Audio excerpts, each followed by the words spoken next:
This is the 10-minute brief, and what you're about to hear might change how you see the convergence of crises threatening America.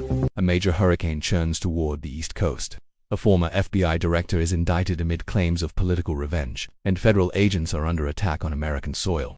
This isn't a random series of events. This is a nation being tested simultaneously by nature, by political division, and by internal conflict. We are witnessing a gathering storm where every crisis amplifies the next. The meteorological threat is clear and present.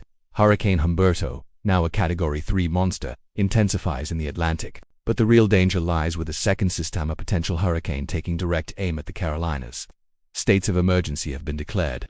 The models show a terrifying possibility, a direct hit on the American coastline. But this is more than a weather event.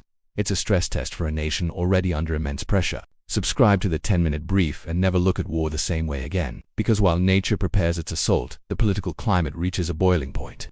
The indictment of former FBI Director James Comey is not just a legal proceeding, as a seismic political event. The president publicly called for this, warning there will be others. This is the weaponization of justice, a tactic seen in authoritarian regimes now playing out in America. Comey insists he's innocent, demanding a trial. But the stage is set for a conflict that could shatter what remains of institutional trust.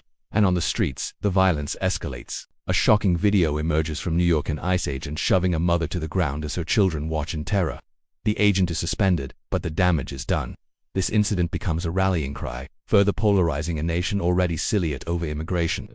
It feeds the very anger that leads to attacks like the one in Dallas where a shooter targeted an ICE facility. This isn't chaos, it's a feedback loop of outrage and violence.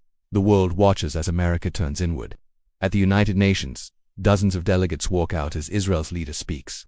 A dramatic protest against the war in Gaza. Netanyahu remains defiant, vowing to finish the job, his speech broadcast on loudspeakers to the conflict zone. Meanwhile, the threat of a government shutdown looms just 5 days away. The White House threatens mass firings of federal workers. The machinery of government itself is on the brink of paralysis. So we stand at a historic crossroads. A physical storm approaches our shores. A political storm rages in Washington, and a social storm erupts in our cities.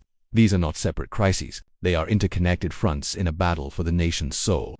The resilience of the American experiment is being tested like never before. The question is not if the storm will hit, but what will be left standing when it passes. Thanks for watching the 10-minute brief, where history isn't just told, it's felt.